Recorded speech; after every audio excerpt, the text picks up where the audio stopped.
When did you stop apologizing for existing?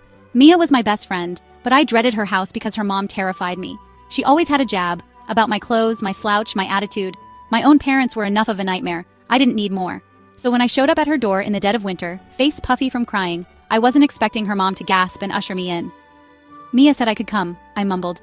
She didn't pry, just stepped aside and said, "No bags on the couch, my house, my rules." She didn't know I'd do anything she asked to escape my parents' house, where my stepdad had started creeping into my room at night, whispering threats, while my mom pretended nothing was wrong. I hadn't told anyone, not even Mia. She just thought we'd fought. Her house smelled of cedar and candle wax. I sat on a sturdy couch, my stomach growling loud enough to wake the dead. Sorry, I muttered.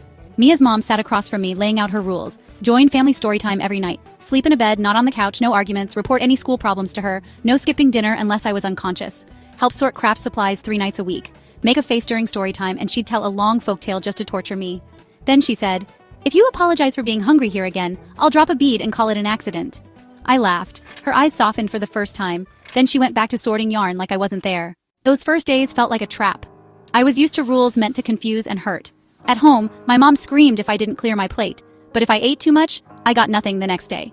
Crying meant being locked in my room, except my stepdad could barge in to teach me a lesson. Coming home late?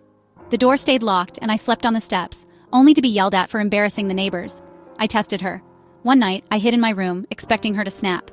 Instead, she waited until Mia and her sister were asleep, made me hot cocoa, and watched me drink without a word.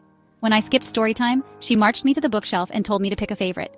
I couldn't stand the suspense, so I asked if breaking her rules meant getting kicked out. She looked confused, then said, "No, these rules mean you get extra allowance if you follow them." I cried so hard I couldn't speak. She didn't ask why. She never asked when I was leaving either. By week 3, I was threading beads beside her on the couch, learning to string them without a pattern. By week 4, I asked for her bracelet design. She said I'd need my own craft box because she had more to share.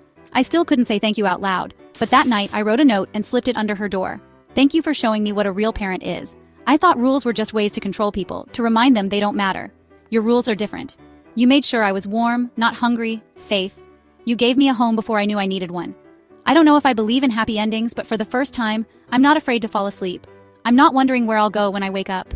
I know what safe feels like, and I know who taught me.